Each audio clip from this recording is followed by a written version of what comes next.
Jadi yang sedang main gamelan di sana itu hafal Quran 30 juz. Kalau saya hafal Quran juz 30. Beliau hafalnya Quran itu cuma 30 juz.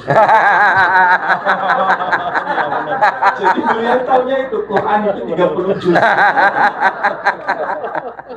Bahwa dakwah Islam di tanah Jawa itu bukan untuk mengubah Jawa itu sendiri, tapi dia adalah takdir lanjutan dari tanah Jawa. Sehingga kalau kita melihat kalau karya para ulama terdahulu itu Sunan Bonang, Sunan Kalijogo tidak mengubah gamelan menjadi marawis, tetapi mengembangkan dua metrum tembang Jawa pada era Majapahit, yaitu Kidung dan Kakawin, menjadi metrum yang lebih berkembang, mulai dari Mas Kumambang, Micil, Megatruh sampai Bujong yang berpunjer pada Sangkan Palinan Dumadi yang diinspirasi dari ayat innalillahi wa inna ilaihi raji'un. Sehingga kebudayaan ini menjadi kebudayaan yang berkelanjutan dan berkembang, bisa menyapa zaman dari manapun. Nah, untuk nanti membahas masalah itu sudah ada Ustadz Menahem Ali. Assalamualaikum warahmatullahi wabarakatuh. Shalom bagi kita semua. Salam sejahtera bagi saudara-saudara yang hadir di tempat yang mulia ini. Tadi moderator mengatakan Ustadz Menahem Ali dan Ustadz Alisius Budi Utomo. Sebetulnya bukan Ustadz Alisius Budi Utomo, tapi Romo. Tapi sekali lagi mau disebut Ustadz atau Romo itu bukan bahasa Arab dan bukan bahasa Latin. Ustadz itu bahasa Parsi, artinya guru. Romo itu seorang yang bisa mengemban. Romo, arti harfiahnya bapak. Singkatannya rokok mojok. Kalau beliau mengatakan rokok mojok, ya boleh saja karena dia perokok, jadi mungkin. Jadi memang kita bertemu ini pada siang ini bukan sebuah kebetulan, tapi merupakan rancangan yang tentu saja di luar nalar kita. Kita sebagai bangsa harus memulai dari akar bersama. Kita mencari semacam pijakan yang harus dapat kita validasi. Maksudnya apa? Begini. Kita yang berhimpun di sini bisa mengambil teladan dari tokoh besar yang bernama Abraham atau Ibrahim. Kalau saya mulai dari tradisi Islam, kita kebanyakan ini hanya mengenal nama Ibrahim. Jadi kalau misalnya, ini para penghafal Quran yang sedang nabuh gamelan. Jadi jangan curiga, yang nabuh gamelan itu tidak mengerti Quran. Mereka ini para penghafal Quran juga sekaligus mahir memainkan gamelan. Ini manusia yang unik. Kalau Quran 30 juz, bukan juz 30.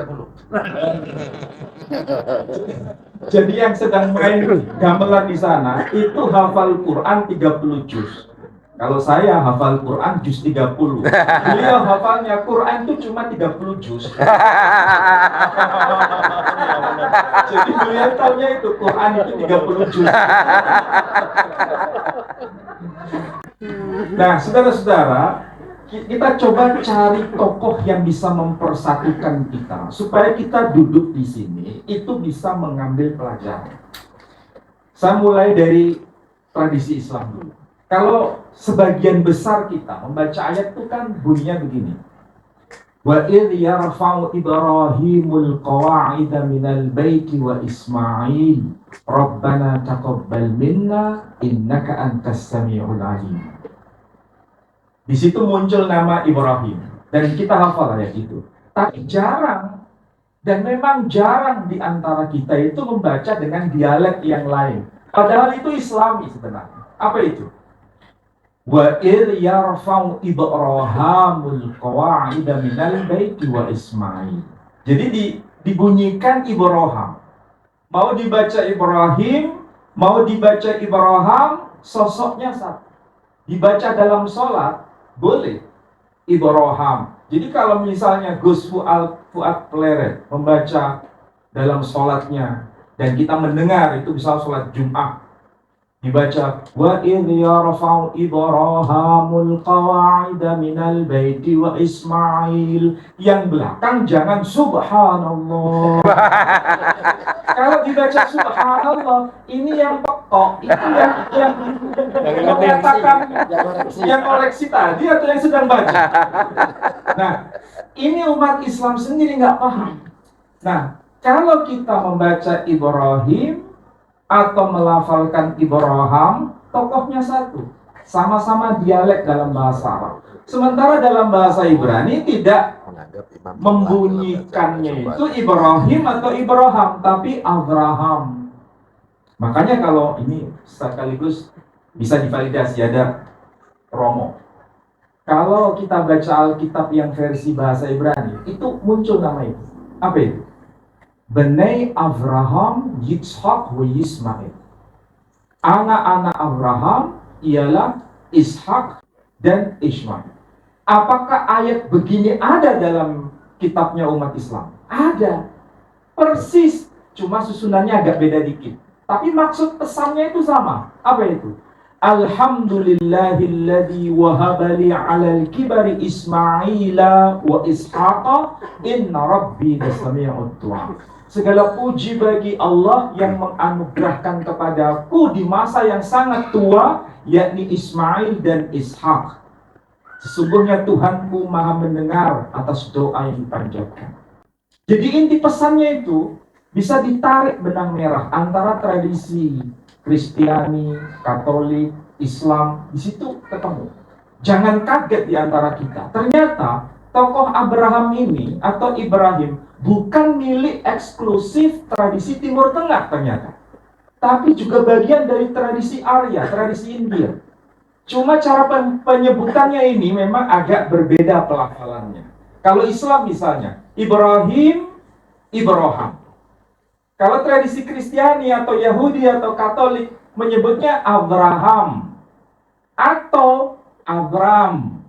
Sementara tradisi Hindu menyebutnya Abiram. Tokoh selanjutnya setelah menyebut Abiram, Puter Terahan, Puter Nahorat. Sementara tradisi Islam menyebutnya Ibrahim bin Tari bin Nahur. Tradisi Yahudi karena Ibrani atau tradisi Kristen basisnya bahasa Ibrani, Abraham ben Terah ben Nahor. Itu kalau ke atas nyambung semua itu. Misalnya Yishmael atau Yitzhak ben Abraham, ben Terah, ben Nahor, ben Seruk, ben Ra'u, ben Pelek, ben Eber, ben Shela, ben Arpakshad, ben Shem, ben Noah. Tapi bukan ben Peter Pan ya. Ben itu kalau bahasa Arabnya bin. Kalau bahasa Sanskritnya itu menyebut puter. Makanya disebut puter terahan. Terahan bahasa Sanskrit. Tarih bahasa Arab. Terah bahasa Ibrani. Ketemu itu induknya. Jadi dari sini kita punya kearifan. Memang Tuhan yang disembah itu, yang diajarkan Tuhan sendiri kepada manusia generasi awal, itu memang ya itu saja, nggak ada yang lain. Jadi sebetulnya itu. Nah, kalau kita merujuk pada tokoh besar ini, memang itu dipelajari di sekolah teologi ya, di sini ada UIN kan, UIN Sunan Kalijaga, atau di tempat-tempat lain juga mengajarkan ada semacam meeting point ini. Mengenai perbedaan-perbedaan itu anggap saja sebagai kekhasan masing-masing. Jangan ribut di soal kekhasan itu. Karena sampai kapanpun ila yaumil kiamah atau satu hari sebelum kiamat nggak ketemu memang. Mau dipertemukan di mana? Yang penting yang sama jangan dibuat beda, yang beda jangan dibuat sama. Ini kekhasan. Nah, tokoh sentralnya itu. Sehingga kita lihat kalau misalnya Muslim ketika membaca sholawat Ibrahimiyah, ketika sholat itu apa yang dibaca? Ketika tahiyat, Allahumma salli ala Muhammad wa ali Muhammad kama sallaita ala Ibrahim wa ali Ibrahim. Pakai Sayyidina boleh, nggak pakai Sayyidina Boleh. Mau pilih yang mana? Monggo kerso. Tapi nggak usah ribut. Ini masalahnya. Nah, ini kalau tradisi Islam selalu menyebut nama tokoh ini. Tradisi Katolik maupun Protestan, lihat saja itu Perjanjian Baru. Ini Romo pasti hafal ayatnya. Di bagian awal diingatkan tuh tokoh ini mesti muncul. Apa itu? Kalau bahasa aslinya, bahasa Suryani, kalau boleh saya kutip itu bunyinya begini. Ketaba diridu teh Aiso de Mesiho breh David breh Abraham. Ini bahasa Suryani. Nah, ketemunya di Islam itu menyebut Isa Al-Masih, bahasa Suryani menyebut Aiso de Mesiho.